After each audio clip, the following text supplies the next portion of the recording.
ఇందాక కీళ్ళ నొప్పులు అన్నారు కదా! సో, ఇప్పుడు చిన్న పిల్లల్ని అడిగినా కీళ్ళ నొప్పులు, కీళ్ళు అంటేనే ఆర్థోపెడిక్స్ అని చెప్తారు. సో, ఆర్థోపెడిక్స్‌కి, రుమటాలజీకి ఏంటి డిఫరెన్స్? అది చెప్పాలి మీరు. సో ఇది చాలా కామన్ సమస్య అనమాట. అందరికీ వచ్చే డౌటే ఇది. ఆర్థోకి రుమటాలజీకి డిఫరెన్స్ ఏంటి అనేది. ఆర్థోపెడిక్స్ అనేది surgical branch. They deals with యూజువల్గా ఎముకలు విరిగిపోయాయి, ట్రామా ఉంది, అవి డీల్ చేస్తారు. తర్వాత ఎముకకి ట్యూమర్ వచ్చింది, తర్వాత ఎముకకి ఇన్ఫెక్షన్ వచ్చింది, ఇవన్నీ కూడా ఆర్థోపెడిక్స్ వాళ్ళు డీల్ చేస్తారు. సో కానీ దీంట్లో రుమటాలజీ కీళ్ళ నొప్పులు అనేది మల్టీ సిస్టమ్ డిజార్డర్. ఈ రుమటాలజీలో యూజువల్గా ఒక సిస్టమే ఇన్వాల్వ్ కాదు. ఓన్లీ కీళ్ళ నొప్పులు అంటే కీళ్ళ నొప్పులు ఒక్కటే ఉంటాయి అనుకోవద్దు. దీంట్లో చాలా ఉంటాయి. ఒకటి సింపుల్గా వచ్చేది ఆ కీళ్ళ నొప్పి వాతాన్ని రుమటాయిడ్ ఆర్థరైటిస్ అంటాం. రుమటాయిడ్ ఆర్థరైటిస్ అంటే ఓన్లీ కీళ్ళ నొప్పులు మాత్రమే ఉంటాయని అనుకుంటాం. సరే, కానీ కీళ్ళ నొప్పులు ఒక్కటే కాదు, దీంట్లో అన్ని సిస్టమ్స్ ఇన్వాల్వ్ అవ్వచ్చు. కళ్ళుకి రావచ్చు, గుండెకి రావచ్చు, ఊపిరితిత్తులకి రావచ్చు. సో ఇవన్నీ ఉంటాయి కాబట్టి మల్టీ సిస్టమ్ డిజార్డర్స్ కాబట్టి యూజువల్గా కీళ్ళ నొప్పులు అనేది రుమటాలజీ స్పెషాలిటీ చూస్తారు అన్నమాట.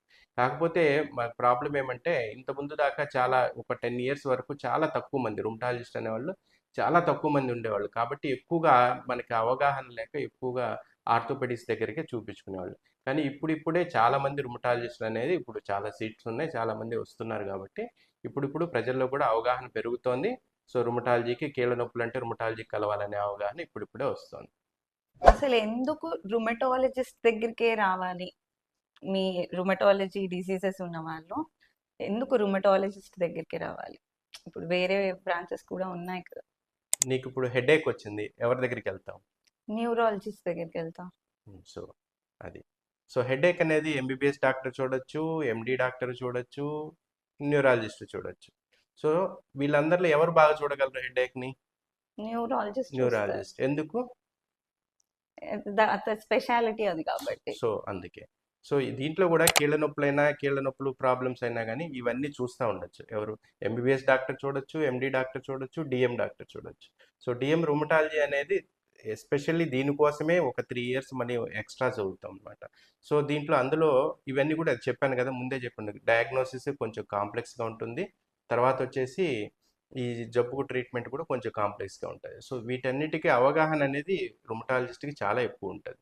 సో అందుకే రుమటాలజిస్ట్ దగ్గర చూపించుకుంటే బెటర్ ట్రీట్మెంట్ వస్తుంది. సో ఇప్పుడు ఇంత కాంప్లెక్స్ డిసీజెస్ ని డయాగ్నోసిస్ ఎలా చేస్తారు? మేజర్ డయాగ్నోసిసే కదా ఫస్ట్ చేయడం అనేది, దానివల్లే లేట్ అవుతుంది. ఎలా చేస్తారు డయాగ్నోసిస్? సో ఇప్పుడు పేషెంట్ మన దగ్గరికి రాగానే వాళ్ళ సిమ్టమ్స్ని బట్టి ఏ డిసీజ్ ఉందనేది మనం ఒక అంచనాకు వస్తాం. దాని తర్వాత మనం రక్త పరీక్షలు అనేవి చేస్తాం అన్నమాట. సో సిమ్టమ్స్ని బేసిఫై చేసుకొని ఏ డిసీజ్ ఉండొచ్చు అనేది ముందు క్లినికల్గా ఒక డయాగ్నోసిస్కి వస్తాం. ఆ తర్వాత కొన్ని రక్త పరీక్షలు ఉంటాయండి. రుమటాయిడ్ ఫ్యాక్టర్ అని చేస్తాం, యాంటీ సిసిపి అని చేస్తాము, యాంటీ న్యూక్లియర్ యాంటీబాడీస్ అని, కొన్నిసార్లు యాంకా యాంటీబాడీస్ అని, రకరకాల టెస్టులు ఉంటాయి. ఇంకా టెస్టులు చాలా ఉంటాయి అన్నమాట. సో మనకు ఆ సిమ్టమ్స్ని, ఈ రక్త పరీక్షలను ఇవన్నీ కలుపుకొని పేషెంట్కి ఏ డిసీజ్ ఉందనే దానికి మనం నిర్ధారణకి వస్తాం.